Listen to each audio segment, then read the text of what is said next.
എല്ലാവർക്കും റിവേഴ്സ് ക്ലബിലേക്ക് സ്വാഗതം. അഞ്ചാം പാതിര എന്ന സൂപ്പർ ഹിറ്റ് ചിത്രത്തിന് ശേഷം മിഥുൻ മാനുവൽ തോമസ് ഡയറക്റ്റ് ചെയ്യുന്ന ഓസ്ലറിൻ്റെ ട്രെയിലർ എത്തിയിട്ടുണ്ട്.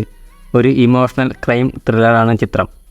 ജയറാമാണ് എബ്രഹാം ഓസ്ലർ എന്ന ടൈറ്റിൽ റോളിലെത്തുന്നത്. തൻ്റെ പാസ്റ്റ് ഹോണ്ട് ചെയ്യുന്ന, അതിൽ നിന്നും മുക്തനാവാൻ പറ്റാത്ത ഒരു പോലീസ് ഓഫീസറായാണ് ജയറാം ഓസ്ലറിൽ എത്തുന്നത്.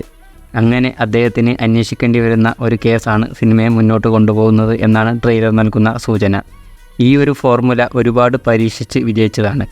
കൂടാതെ ഇതിലെ ക്രൈം ചെയ്യുന്നവരും ഇതുപോലെ തന്നെ പാസ്റ്റ് ഹോണ്ട് ചെയ്യുന്നവരും വളരെയധികം മുറിവേറ്റവരുമാണ് എന്നൊരു സൂചനയും ട്രെയിലർ തരുന്നുണ്ട്. ജയറാമിനെ കൂടാതെ അർജുൻ അശോകൻ, ജഗദീഷ്, അനൂപ് മേനോൻ, സായ് കുമാർ, സിദ്ദിഖ്, അനശ്വരരാജൻ തുടങ്ങിയവരും സിനിമയിൽ അണിനിരക്കുന്നുണ്ട്. തേനി ഈശ്വറാണ് ചിത്രത്തിൻ്റെ സിനിമാറ്റോഗ്രാഫി. മ്യൂസിക് മിഥുൻ മുകുന്ദൻ.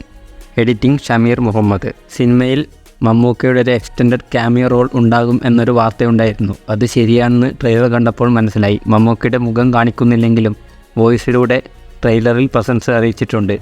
എന്തായിരിക്കും അദ്ദേഹത്തിൻ്റെ റോള് എന്നറിയാൻ ഒരു കൗതുകമുണ്ട്. മമ്മൂക്ക ഈയടുത്ത് തിരഞ്ഞെടുക്കുന്ന ക്യാരക്ടർ വെച്ച് നോക്കുമ്പോൾ ചിലപ്പോൾ അതൊരു നെഗറ്റീവ് റോളായിരിക്കുമോ എന്നൊരു സംശയവും ഇല്ലാതില്ല. അതിൻ്റെ ഒരു വൈൽഡ് ഗസ്സാണ്. എന്തായിരിക്കും മമ്മൂക്കയുടെ റോള് എന്നതിനെക്കുറിച്ച് നിങ്ങൾക്ക് വല്ല ഗസ്സും ഉണ്ടെങ്കിൽ കമൻറ്റ് ബോക്സിൽ രേഖപ്പെടുത്തുക. അപ്പോൾ സിനിമ എന്തായാലും നല്ലൊരു ത്രില്ലറായിരിക്കുമെന്ന് തന്നെയാണ് പ്രതീക്ഷിക്കുന്നത്. അപ്പോൾ അടുത്തൊരു വീഡിയോയുമായി വീണ്ടും കാണാം.